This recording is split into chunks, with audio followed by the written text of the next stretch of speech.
give you praise, awesome God. We give you praise, we give you praise. For you My name is Esther. I was an air hostess for 7 years with Emirates Airline, and my problem actually started when I joined. And I remember when I joined and I landed, it was during summer, and when you joined, we go through orientation, and once you do all your medicals and you're approved, you sign a certificate. And to me, I think that's when my problem started. And once you're done, you put on your uniform and you start training college. And the training college is so intensive. What you're supposed to actually learn for 6 months, it is taught in exactly 1 month. And for 2 weeks, we go through an intensive training of security, which involves a lot of practicals. And those 2 weeks when we're in training college, I could not sleep. I can tell you, for 2 weeks, I probably slept for an hour or two. And whenever I could sleep, I'd get really attacked. An image of us very, like, you know how a snail leaves a trail of, what is it called? Slimy. An image that looked like a snake with the face of a human would actually come to me, and they would really attack me, and at the end of it, I'd have to give in, and they'd sexually get involved with me. And that's the only time I could actually close my eyes and I would really get attacked. So I'd prefer to stay awake, because with that I would not get attacked. And when I was in training college, because the training is so intense, you have to keep up with the other students. And I'm telling you, I was so behind because I'm not sleeping, I can't concentrate in class. There's so much that is taught every single day. Every single day once you're taught, the second day there's an exam. Every day. And I always used to be at 76, 78, and the pass mark is mandatory. It's 80%. I remember the second week, just before we completed our security training, the trainers came to me with some documents, and they told me, Esther, we have to release you because you're not catching up with the other students, unfortunately. And we've just spoken to, I don't remember the name of the department, but my ticket was ready to be flown back to Nairobi. And I cried so much. I told them, please give me one more chance. And I told them, I've not been sleeping since I came to Dubai. And, I've been getting, like, they couldn't understand anyway. What I was telling them was so weird. And they told me, we'll give you one more practical. And I still remember today, it was an oven fire. So I was given a practical to fight the oven fire, follow all the procedures on how to fight up an oven fire. And because the oven fire went on and burnt the whole cabin, I was supposed to evacuate the aircraft. So I have to, it was very intense, I remember, but God's grace actually gave me, I fought the fire, I opened the door, and I went and slid down outside, and they were like, you know what, we will give you one more chance.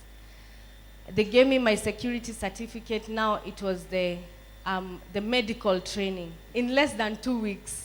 You do so many things, still I could not sleep. But I managed, and at the end of it, at the medical training, I actually got a certificate that I was one of the well-doing students.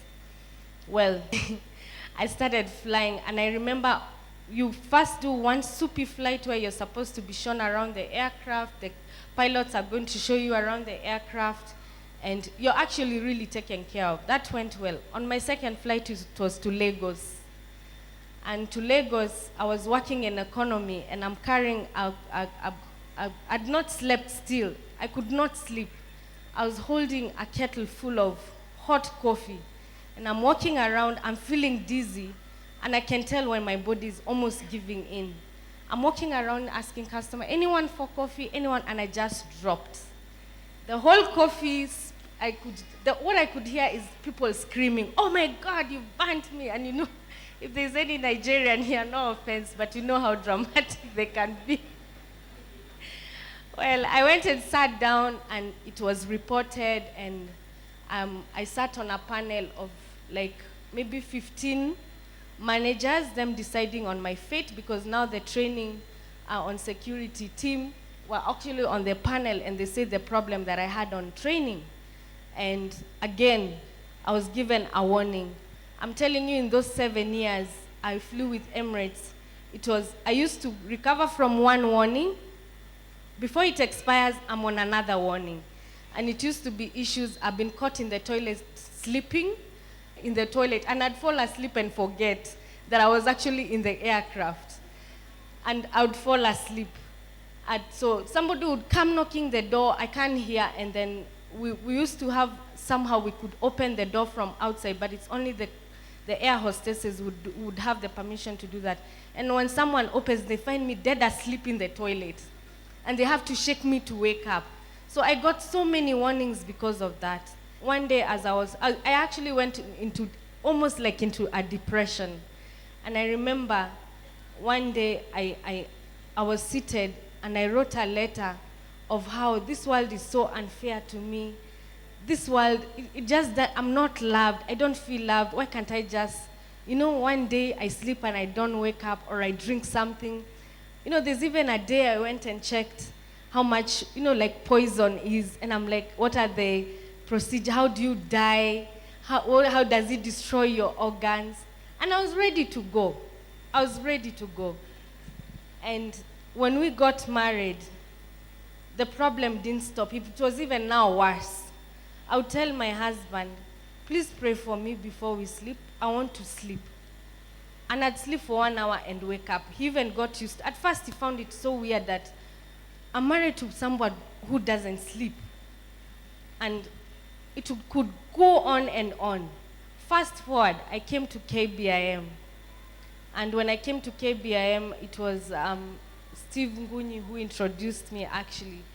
That is the first time I ever had someone speak in tongues. The first time ever. And what they told me, it made me cry so much. And I was like, wow, there's such a God. And I asked them, where is this church? And I was brought to church.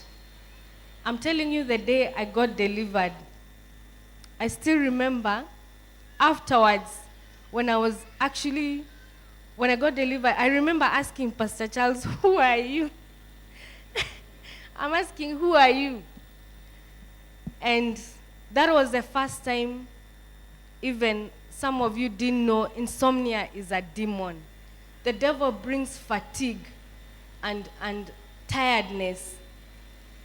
And it comes forth with loneliness and feeling depressed. It brings along so many things. That's why it hides itself like that.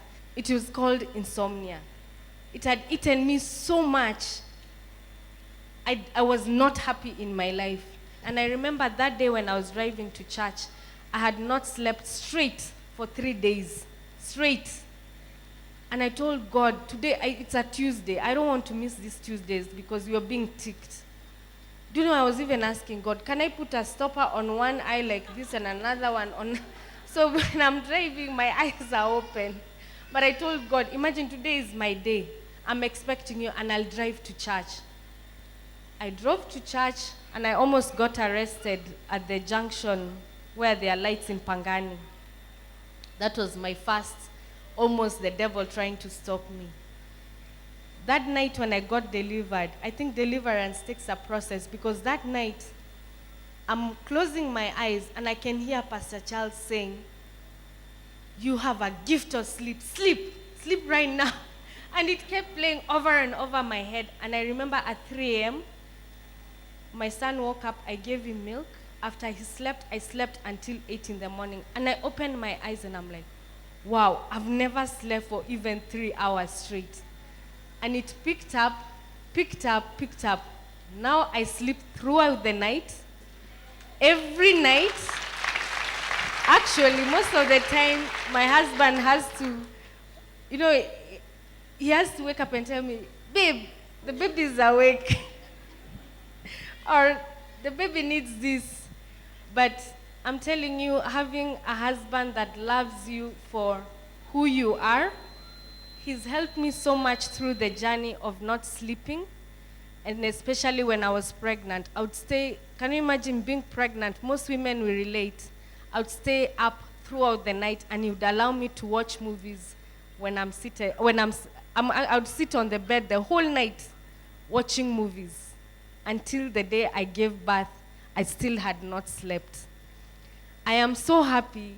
I am standing here and feeling so anointed, feeling so blessed for stepping into this altar, because me not walking into a good altar would have never got me from where I was to where we are.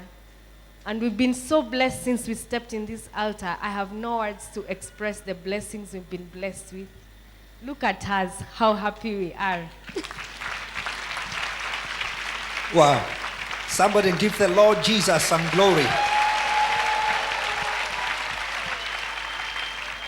The scriptures say the thief does not come except to steal, to kill, and to destroy. But Jesus said, I have come that they may have life, and life in abundance. This is the goodness of the Lord. Did you hear that testimony? My daughter, I remember during the day of our deliverance, you see, God used me. I lay hands on her. She jumped and said, who are you? And she said, I want to kill her. And I wonder, okay, who is talking to me? All of a sudden she looked nice. All of a sudden she's my enemy. Now it's in deliverance session. And then a spirit speaks in her and says, I will kill her. I ask why? Because she is so favored. Why should she be so favored? I didn't know your condition. But that voice from you told me, I have given her insomnia. That's now how I knew I'm dealing with a spirit of insomnia.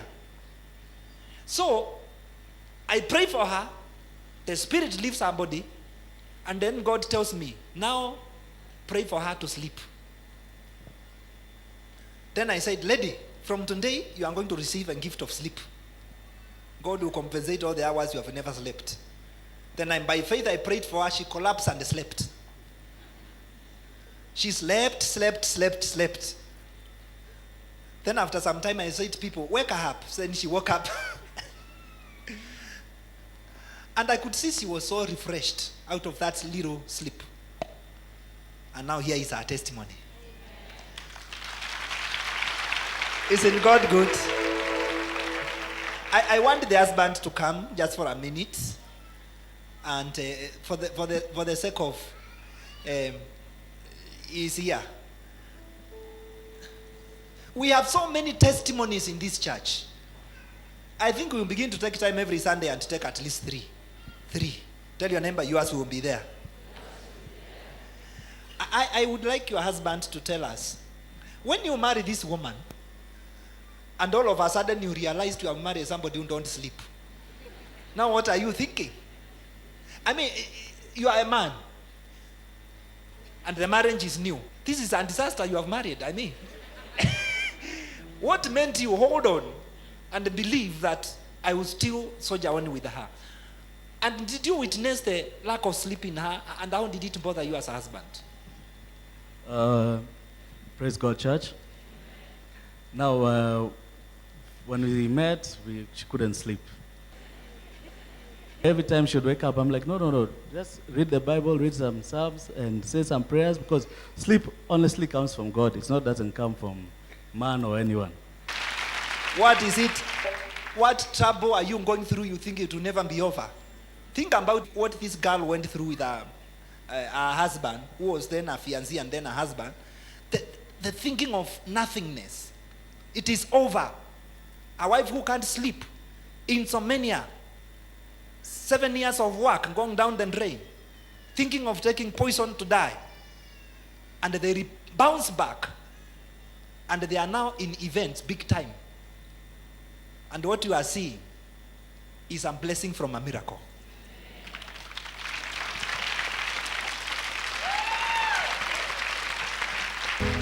I am so sure that demon never wanted this marriage to be. It knew just a matter of time, he will just be tired. but shetani ameshindwa.